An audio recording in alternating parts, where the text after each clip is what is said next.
If you've been listening to the show, you already know the problem. The dollar is losing purchasing power. Your house isn't the savings account you think it is. Your 401k is measured in a ruler that shrinks every year. And Bitcoin, with its fixed supply of 21 million, is the hardest savings technology ever created. But knowing all of that doesn't help if you don't know what to actually do about it. So today, let's talk about it. How do you actually start saving in Bitcoin? What are the mistakes most people make? And what does it look like to do this the right way?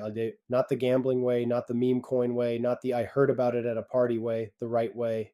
Welcome to Exit Velocity. Let's start with the biggest mistake because almost everyone makes it. The biggest mistake is treating Bitcoin like a trade. You hear the price went up, you get excited, you throw money in, the price drops, you panic, you sell, you lose money, and then you tell everyone Bitcoin is a scam. This is not a Bitcoin problem. This is a mindset problem. And it comes from treating Bitcoin like a stock or a bet instead of what it actually is, a savings technology. When you put money in a savings account, you don't check the balance every 4 hours. You don't sell your savings account because it had a bad Tuesday. You put money in and you leave it there because you're saving. That's the mentality you need with Bitcoin. You're not trading, you're saving in the hardest money ever created. The second mistake people make is buying something that isn't Bitcoin.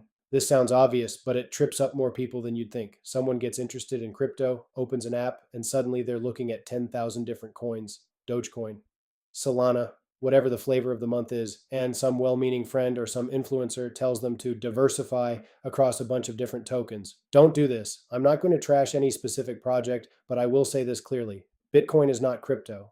Bitcoin is a monetary network with a fixed supply, secured by the most powerful computing network on Earth, with no founder who can rug pull you, no foundation that can change the rules, and 17 years of unbroken operation. Nothing else in this space has those properties. Nothing. This show is Bitcoin only for a reason. If you want to gamble on altcoins, that's your business. But this is a show about saving, about protecting your purchasing power, about escaping the fiat trap.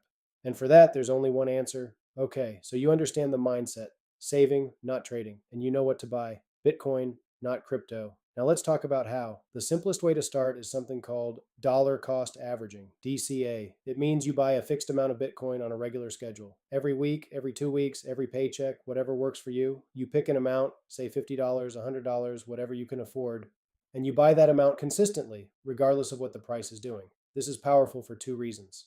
First, it takes emotion out of the equation.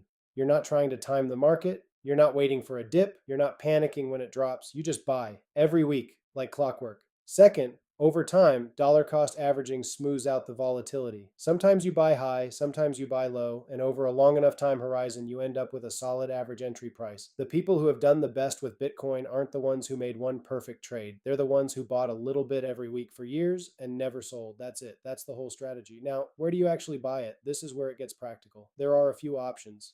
The most common way is through an exchange. Apps like River, Swan Bitcoin, Strike, or Cash App let you buy Bitcoin easily. River and Swan are Bitcoin only, which I like. They don't try to sell you 1,000 different tokens. You set up an account, link your bank, and you can set up automatic recurring purchases. Swan literally brands itself as a Bitcoin savings plan. That's the right framing.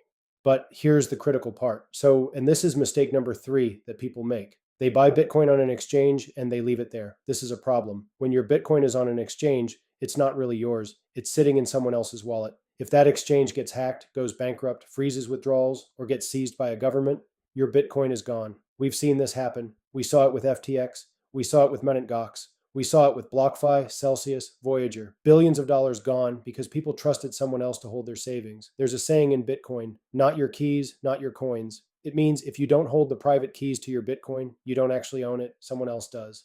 And that someone else can lose it, steal it, or have it taken from them. So what do? You take self-custody, you move your Bitcoin off the exchange and into a wallet that you control. The best way to do this, especially for any meaningful amount, is with a hardware wallet. A hardware wallet is a small physical device. It looks like a USB stick or a small calculator that stores your private keys offline, away from the internet, away from hackers. The most popular ones are Coldcard, Trezor, and Bitkey. You set it up, it gives you a recovery phrase, usually 12 or 24 words, and that phrase is the master key to your Bitcoin. You write those words down on paper. You store them somewhere safe, a fireproof safe, a safety deposit box, whatever works for you. And as long as you have those words, you can recover your Bitcoin from anywhere in the world, even if the hardware wallet itself breaks or gets lost. This is the part that scares people. They think, what if I lose the words? What if I mess up? And look, I get it. Self custody is responsibility. But think about what the alternative is. The alternative is trusting a third party with your savings. And if the last 3 episodes have taught you anything, it should be this. Trusting third parties with your financial future is exactly how we got into this mess. Banks lend out your deposits, the Fed debases your currency, Wall Street extracts fees from your retirement account, exchanges go bankrupt with your coins. At some point, you have to decide, am I going to keep trusting systems that have failed me over and over, or am I going to take responsibility for my own wealth?